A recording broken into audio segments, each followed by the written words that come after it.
So I was planning on creating another roleplay video this week, but then I ran into a little roadblock called 6 hours of homework. So by the time I actually could record a video, all my friends were going to bed. Now that my brain was on the topic of roleplaying, I looked back on my life and remembered that I've been doing this kind of stuff for years, and in that time I've created a vast majority of characters. Some good, some bad, and others just plain weird. So today, I'd like to go over some of these characters I've roleplayed as, and go over their backgrounds. I'm also going to be going over their personalities, quirks, and special abilities, and who knows, maybe longtime viewers of my channel will recognize one or two of these guys. Anyways, before we get into the video, tell me about your OCs in the comments below. Anyways, without further ado, let's get started. Carter Jadens, or CJ, was a character I played for a while during my time roleplaying in different Undertale RP games. His outfit was meant to represent the soul of bravery, and much like it, he fights with his fist. He's also capable of shooting out orange fist-shaped blasts out of his hands that can harm opponents. Now, despite his abilities in combat, CJ was actually pretty peaceful and hated getting into fights. I do distinctly remember him fighting an evil Sans variant in order to protect the wielder of the Determination Soul, but it wasn't Frisker Kara though, it was probably just another human OC. Anyways, some fun facts about CJ. His favorite food is french fries, he doesn't have a home and usually just sleeps on Sans and Papyrus's couch, CJ doesn't really have the urge to fight other people unless it's in the defense of another, and finally, CJ has a kill count of 2. He was forced to kill a Kara variant and a Flowey variant. Quincy Hardware is a character I roleplay as within my Roblox Data Brawl roleplay series, The Orb of Zeta. He's the main character of the series and has dedicated his entire existence to tracking down the Orb of Zeta, an object capable of giving whoever wields it practically unlimited power. Now, as for his personality, Quincy's essentially a bland, determined protagonist whose only motivation is getting the orb. I know it sounds boring, and I know, but I wanted to make him a straight man to counterbalance my party members and their ridiculousness. Now, as for his abilities, Quincy's gained fire manipulation after trying to sign up for a firewall self-defense course. For those unaware, in Data Brawl, the firewalls were essentially like police officers, and he ended up signing up for the wrong course and ended up gaining the ability to shoot fire. Now, although it sounds cooler, he was pretty disappointed with it because he wanted to learn some cool martial arts. Some fun facts about Quincy. Despite his ability to manipulate fire, he can't stomach spicy foods. He has a limited amount of fire manipulation per day, and if he runs out, the color of his outline changes. And finally, Quincy was cursed to have all his party members die gruesome and horrible deaths eventually. Usually, like 70% of the time.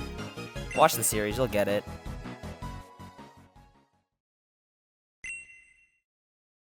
Dr. Galahad is a character I play frequently in Roblox's Paper Mario RP and other crossover-themed roleplay games. His appearance resembles an X-Naut scientist from the game Paper Mario: The Thousand-Year Door, and out of all the evil characters I've played, Dr. Galahad is probably my favorite. He's just an insane, loud, goofy scientist who, despite claiming to be the universe's evilest villain, often ends up doing more good than evil. Now, despite being kind of incompetent, Galahad is capable of creating gadgets to aid him in combat like his electricity fists, a net gun, and a miniature atomic bomb. It's a long story. Anyways, the most memorable time I played him was when I was terrorizing the streets of Deltarune's hometown. Aiding me was an Octoline agent from Splatoon and Sonic. Take me, sweet dad! Like, not even an evil version of Sonic, it was just him.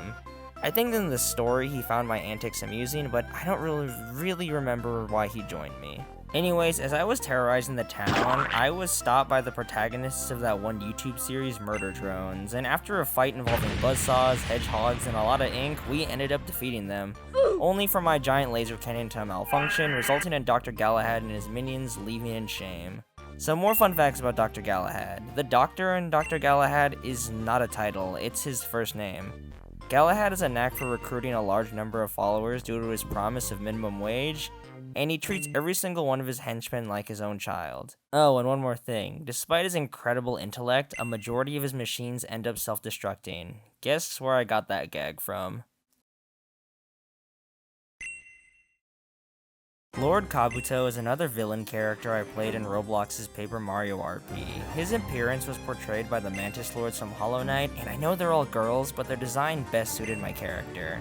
but he had a much more samurai-like design with a large beetle-horned helmet on his head and samurai armor. He wielded a spectral spear that was able to levitate and duplicate. His backstory is that he was inspired by big-shot villains like Bowser and Fawful to become a villain of his own, so he decided to set up headquarters in one of Bowser's abandoned castles and recruited a group of henchmen. I actually have a photo of this time when I roleplayed as him, and I have a large army of minions, and I just kinda want to show it on screen now. Anyways, Kabuto was a very soft-spoken and supportive leader, and although he kidnapped princesses and fought heroes, he was very respectful towards them. Due to his lack of experience, he carries around a small book titled Villainy 101 to help him conduct plans. Some more fun facts about Kabuto. He's the first ever villain character I roleplayed as, and through him, I discovered my love for evil characters. His name was inspired by the character Carnage Kabuto from One Punch Man. His favorite food is Japanese curry, he cares for his troops, but is unable to remember their names, and Kabuto, despite being a villain, still uses the message board in Toad Town to recruit followers.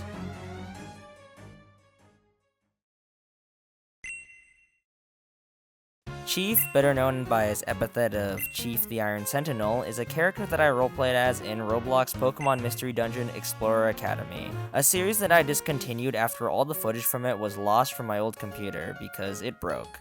I am thinking of rebooting it later, but I'm not sure right now. I got a lot of series I haven't finished yet. Anyways, Chief is a Golurk and was the former guildmaster of the Explorers Guild in town, but later retired due to his growing age. I actually used to sit in the guild hall and hand out assignments to people, and there was a lot of them. Hell, I even remember the creator of the game getting an assignment from me.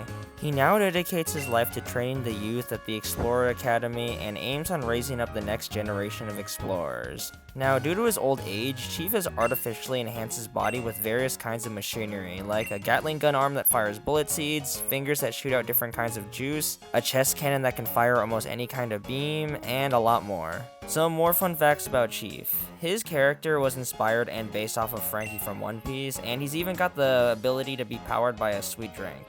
Chief is unable to sit down due to the sheer number of mechanisms implanted in his body. And finally, Chief's voice in my head would be that of Christopher Sabat's All Might from My Hero Academia.